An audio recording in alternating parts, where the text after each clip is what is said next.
Jordan Peterson is a professor at the University of Toronto. He's written a lot about the decline of modern men. We spoke to him recently.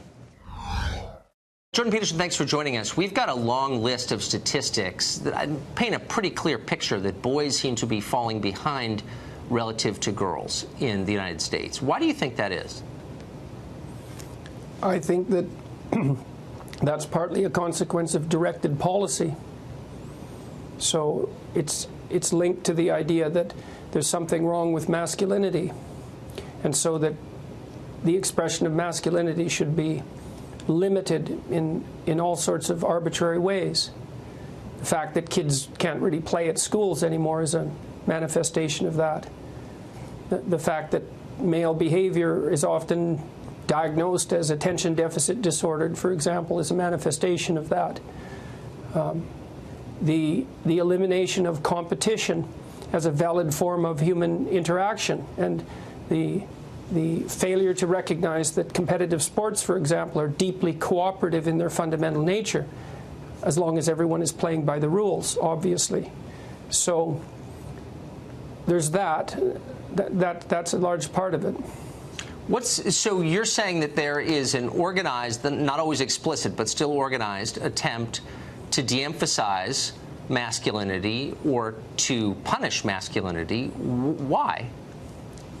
Because it's easy to mistake masculine competence for the tyranny that hypothetically drives the patriarchy.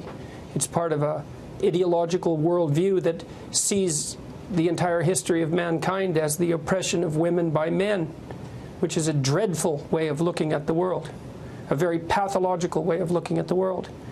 It's not like men and women always get along any more than men and men get along, or women and women for that matter. But fundamentally, human history is a cooperative enterprise, and men and women have lifted themselves out of the mire over millennia in their cooperative endeavor. And to describe that as centuries of the oppression of women by men is an absolutely reprehensible ideological rewrite of history. And it's what's taught in the humanities and in much of the social sciences at universities, and increasingly in the public education system. It's taken as an unassailable fact. And you're saying that this has bad consequences for the development of boys? Well, how could you feel good about that?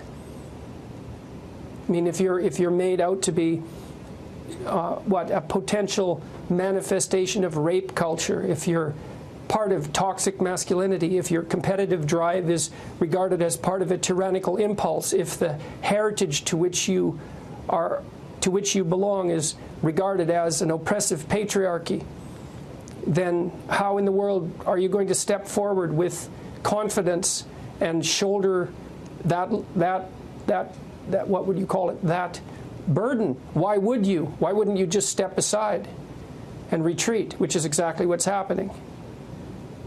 But if men are so aggressive and bent on domination, on establishing a patriarchy, why have they stepped back and allowed this to happen? Yeah, well, I guess that's a good question, isn't it? I don't know the answer to that.